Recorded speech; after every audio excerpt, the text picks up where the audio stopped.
Archaeologists, over the course of their lives, make a lot of finds that tell us about our ancient ancestors. The things they find can tell us how they lived, what they feared, or how they died. Most of the time, those discoveries help fill in the gaps of past, but not all the time. Sometimes what they find is so shocking that even they can't believe it. And this video is full of these finds. So let's get started with Number 15. Evidence of the biblical earthquake. Ancient texts often describe events with a sense of certainty that feels tough to verify centuries later. But there's one account that speaks of a powerful earthquake in Jerusalem, recorded in both the books of Amos and Zechariah. For a long time, it remained part of the written tradition without clear physical proof.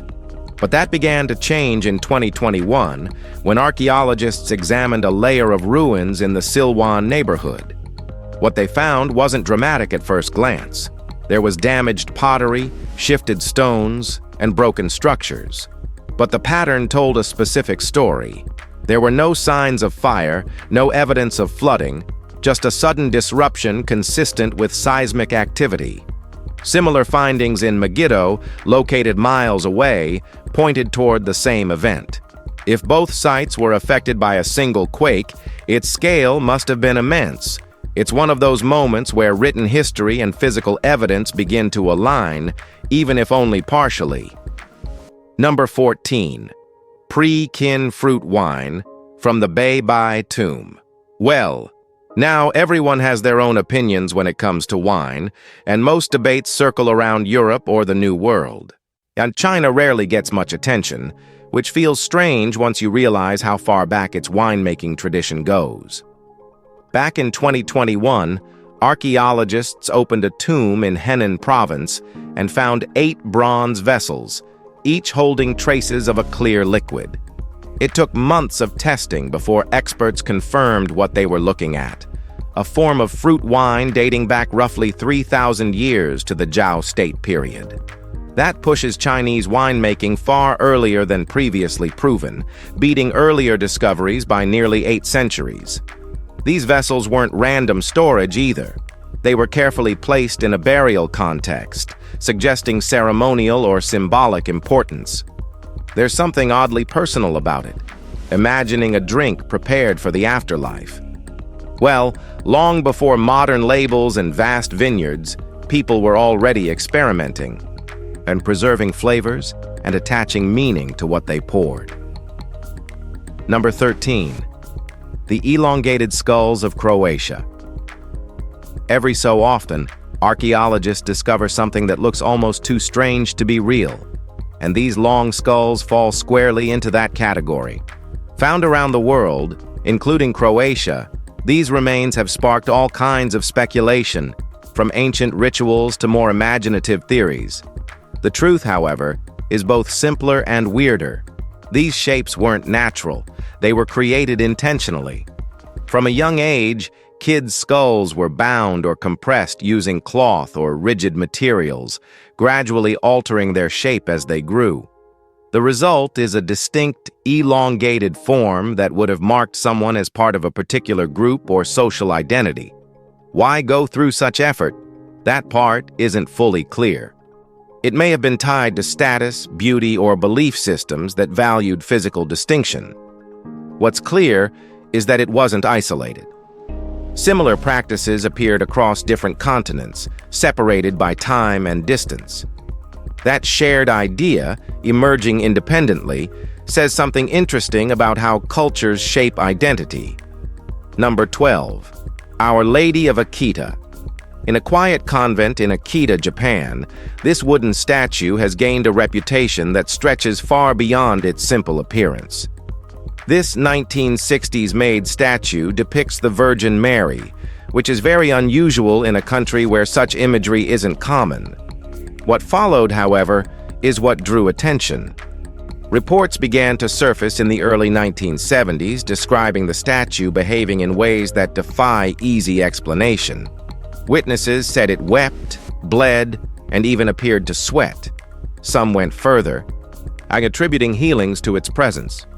These weren't isolated claims either. Multiple people reported similar experiences over time. The Catholic Church eventually acknowledged the events as worthy of belief, though not without caution. Scientific tests on the fluids reportedly confirmed they were human in origin, though how they appeared remains unclear. Skeptics point toward elaborate deception, while others see something beyond that. We mean either way, the statue continues to sit where it always has, leaving people to decide for themselves. Number 11. The Ostracon of Senenmut. Now, for you and me, fragments of stone covered in sketches might not seem important at first sight, but in ancient Egypt, these pieces, known as ostraca, played a quiet but essential role. The example linked to Senenmut, a prominent official during the reign of Hatshepsut, offers a rare look behind the polished surface of Egyptian art. Unlike grand temple carvings or statues, this piece feels informal, almost personal. The lines are less refined, the execution more relaxed. That's because ostraca weren't meant to be final works. They were used for practice, planning, or sometimes even casual drawing. In a way, they reveal the process rather than the result.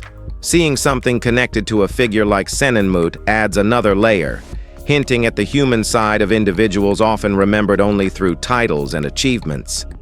There's also debate around their purpose. Some believe they doubled as teaching tools or even early forms of visual humor.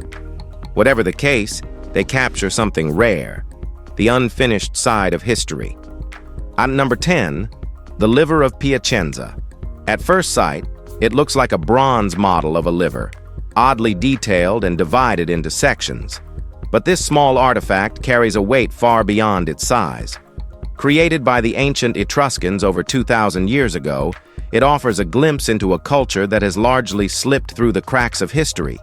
Their language faded and their identity absorbed, leaving behind objects like this, which are intriguing but difficult to fully interpret.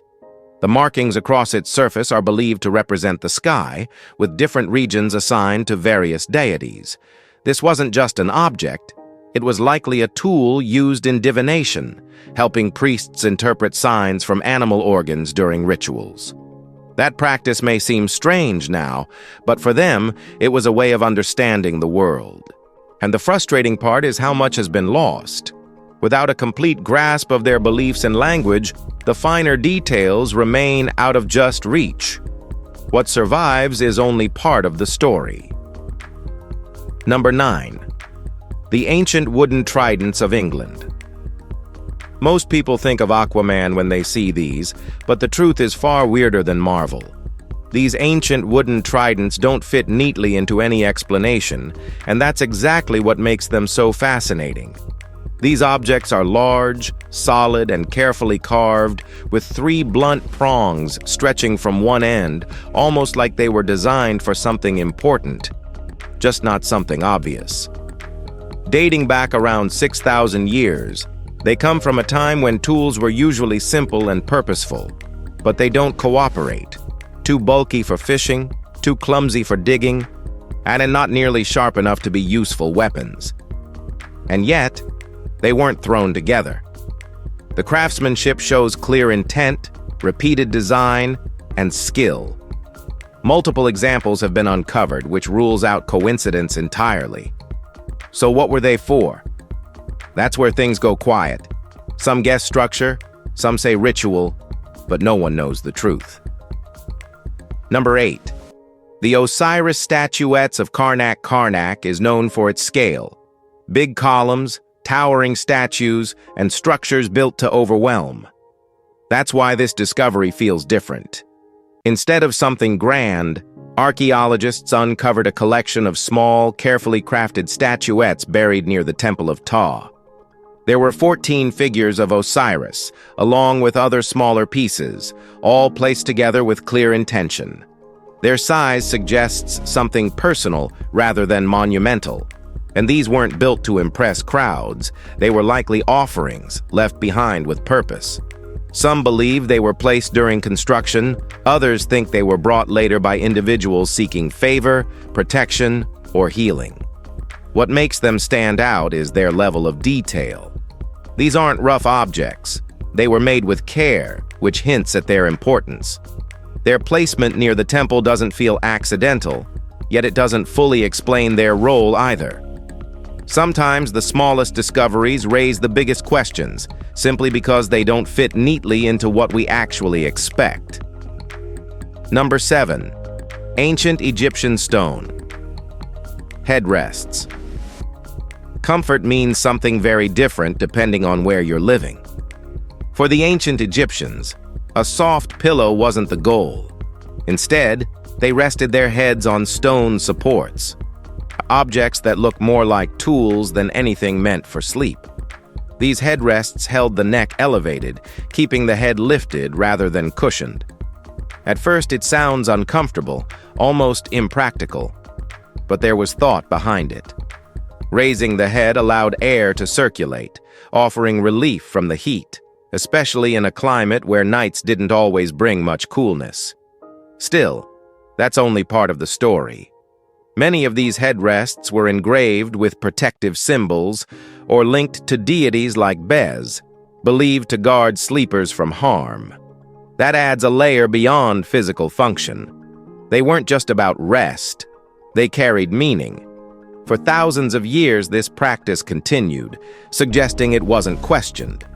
Sometimes what seems strange now was simply normal, shaped by a different understanding of comfort and protection. Do you need one? Number 6. The ancient Kensington runestone.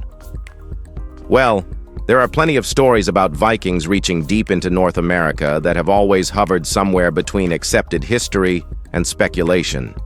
Then this stone showed up. It was discovered in Minnesota in 1898 and carries an inscription written in runes, describing a Norse expedition that supposedly reached the area in 1362. If real, not like the handmade, it would push Viking exploration far beyond what's commonly accepted. And that's exactly why it's been argued over for more than a century. Some experts see linguistic inconsistencies and call it a clever fabrication, possibly carved by the man who found it.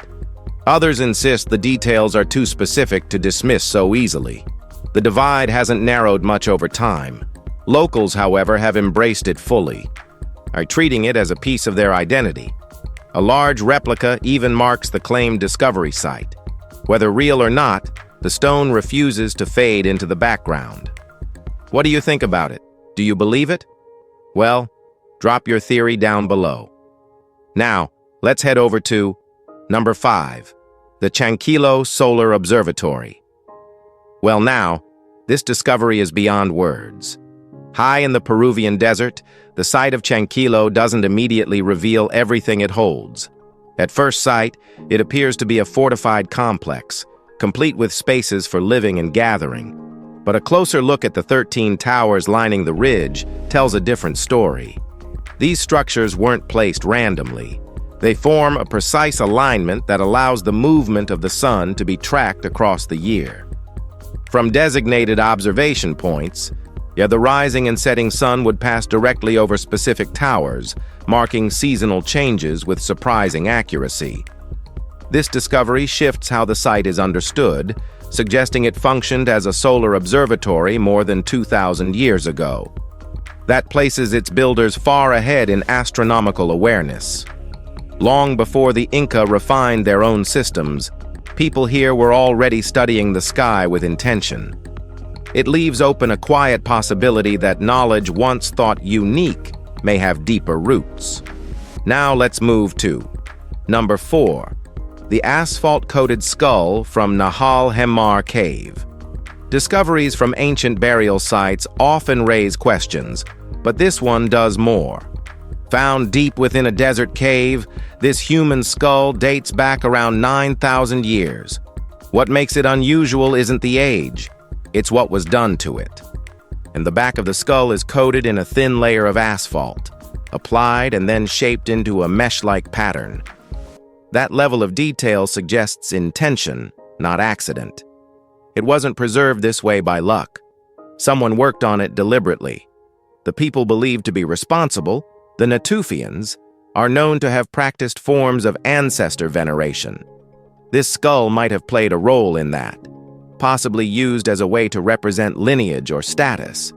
In societies where family ties determined everything, marking a skull like this could have held real value.